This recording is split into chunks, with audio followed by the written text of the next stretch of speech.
neighbor who ran the herbicide company, Scott's Chemlon, they put their land up for sale 2 years ago. Really? And it's just a fortuitous event happened. My grandmother's house sold in Los Alamos, and she's passed away already, but that money was able, the very day that closed, this opened, and we were able to buy the land next door to us, which had been totally toxified by 20 years of spraying and dumping, and it was such a celebration. So we took soil samples right away, which came back toxic. There were 10 different herbicides that were all high.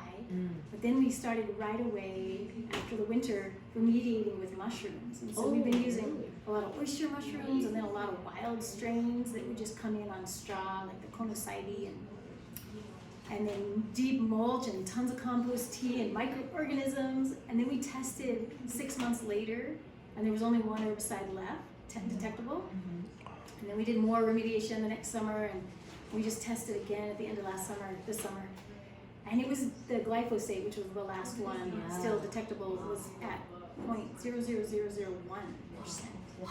So next year we're going to start growing food on this. Amazing. So our farm just doubled from 2 acres to 4 acres. And what a beautiful case study for remediation and soil regeneration. And the stinky shed, which we've been calling it, we're remediating that too because it had concrete floors, which are really porous. And so all those spills of all these, I think it was the stinkiest place imaginable. But we did a lot of face masks with mud. So we applied all this mud to concrete and then let it dry and absorb out the toxins. And then we scooped it off and applied more mud, scooped it off. And when I actually took this dried up mud, clay, I had to dispose of it somehow, some way. So I just went to some back county roads and kind of dispersed it. Dilution is the solution. But as I was dispersing it, it smelled like herbicide. So I knew it worked. It was working. And then we sprayed microorganisms all over that building and then did a seal, like a safe seal, this organic product. And now we're in this process of transforming it into a schoolhouse. No way. So it's under construction and we're moving it into this next dimension. Wow, that's awesome. Could you talk people to come and be a part of your program? Well, there's this program that's a great way to integrate in, and it's like a 2-month intensive. This year it was September and October, and students can come and camp at the farm if they want, or if they have other places to live, that's great. But we just studied permaculture practices and holistic health and edible and medicinal plants, and there were 3 days a week that we did classes, and then we did field trips. We went on a river trip and backcountry camping into the desert, different plants, different ecosystems to learn all the edible and medicinal plants and different varieties. There were 18 different instructors besides, me as one of them. And so we did a morning movement, it could be yoga or tai chi or meditation, and then the content of the program would happen. But that's one way to get involved. And then a lot of times when people do that, they either find a way to stay, like stay on the farm. There's a house people can live in, or there's tiny houses if they open up.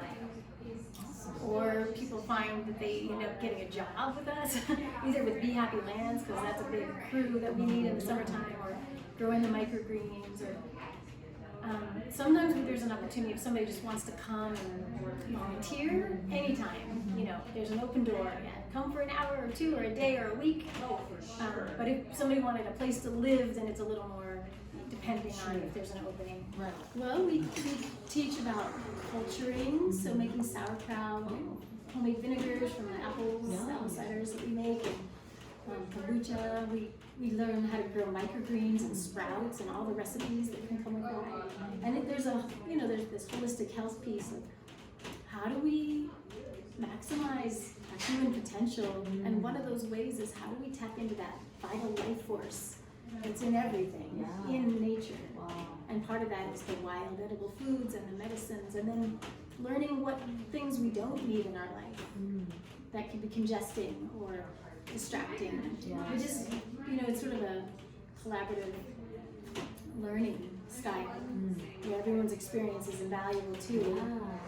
and we have experienced a few things that we can share along the way. That's beautiful. And how many weeks did you say usually? That was 2 months. 2 months, The yeah. local wild living soil.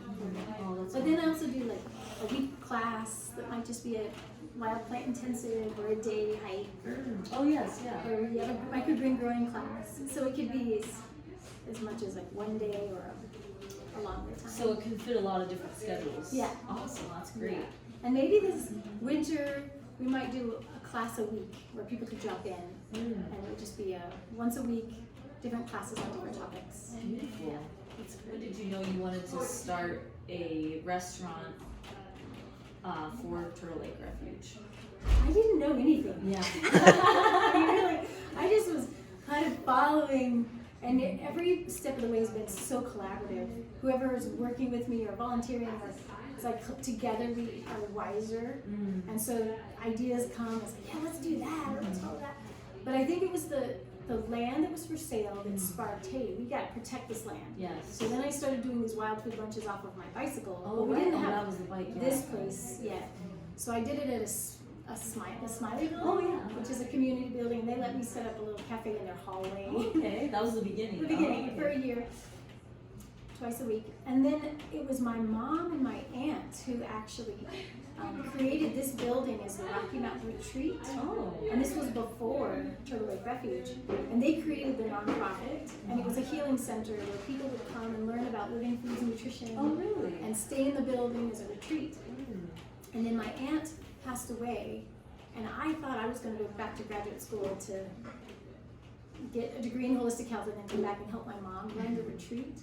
But then when I came back, it was more of the wild, I don't know, the wild current took me in a different way. And so Turtle Lake Refuge started instead. But in a way, Turtle Lake Refuge is the acting arm of the Rocky Mountain Retreat. And we don't have retreats here as much. It's more like an opportunity to get out into nature. Also, I could see retreats happening again someday. For sure. So I have so much support from my mom, and my aunt passed away already, but my mom is still an active role, and she's a pioneer. I mean, she's the one who introduced me to the health realm, and my dad, who's also passed away, he opened the door to the wild. But my mom had arthritis before I was born when she was 17, and extreme rheumatoid arthritis. And when I was 2 years old, she had already gone 12 years of Western medical surgeries and drugs and all the side effects. And she got inspired to do a juice fast. And after 4 days of juicing, her pain disappeared. Wow. After 12 years of incredible invasive methods. And so for her, this huge epiphany went off, and I grew up drinking green juice twice a day my whole life because of her wisdom, because of her life experience. And so she went through the fire, and then she guided me to not have to go through that. So it was that inspiration as well. So she was willing to take her health in her own hands because what was being given to her from traditional Western medicine. All the pharmaceuticals, and you know, it's like they have one good effect, but they might have 16 other bad effects, and the pain didn't ever go in, the arthritis never went away, kept degenerating. So when she shifted towards fresh living greens and juices, her pain disappeared, and she doesn't have arthritis anymore. She has a body that almost every single joint in her body has been replaced, so she has to work with a body that's been compromised by a lot of things. But as far as chronic pain levels and arthritis and degeneration, that's not it. And her pain medication is green juice.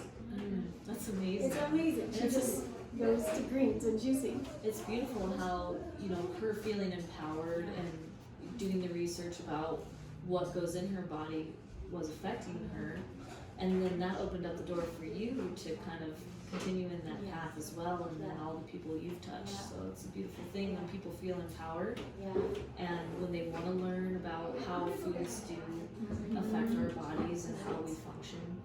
And it's just a domino effect of health. It affects everyone around you and the planet, like you're saying. What you went to study and where. So I went to elementary school here in Durango, and junior high and high school, and but then I went to college in Colorado Springs, and it was at a college where we took one class at a time with the block program. Oh yeah. Colorado College. So I was lucky enough to be able to get an advisor who let me go to the woods for an entire month and study the plants and then come back and write a paper.